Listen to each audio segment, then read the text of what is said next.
नमस्ते दोस्तों, आप सब कैसे हैं। आशा करती हूँ आप सब लोग बहुत अच्छे होंगे।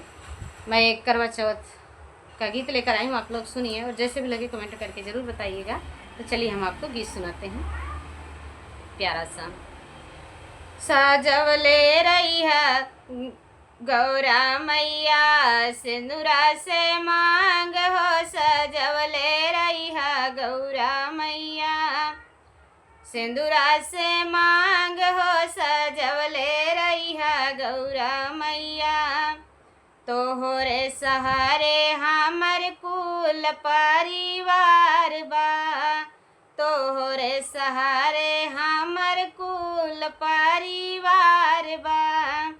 सास ससुर ननद देवर से अंगना गुलजार बा, सास ससुर ननद देवर से अंगना गुलजार बा।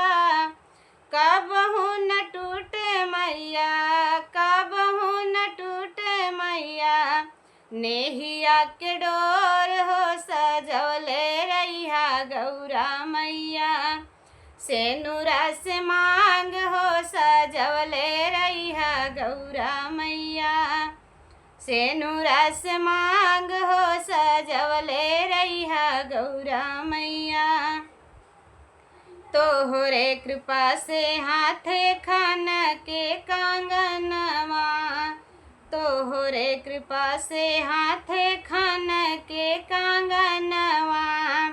गोदिया में खेले हमरे जोड़ा हो ललनवा, गोदिया में खेले हमरे जोड़ा हो ललनवा।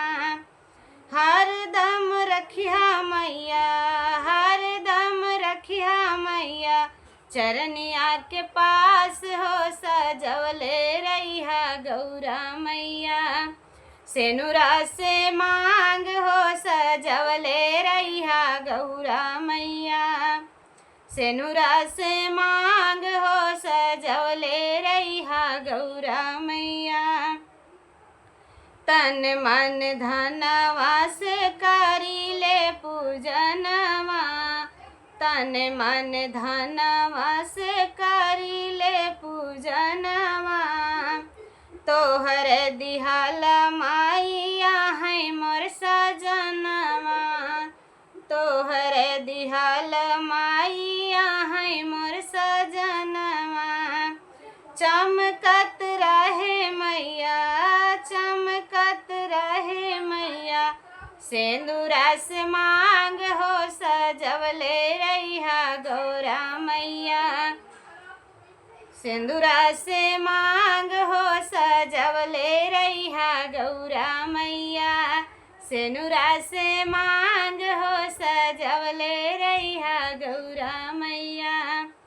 चमकत रहे मैया, चमकत रहे मैया सेनुरा से मांग हो, सजवले रहिया गौरा मैया सेनुरा से मांग हो, सजवले रहिया गौरा मैया।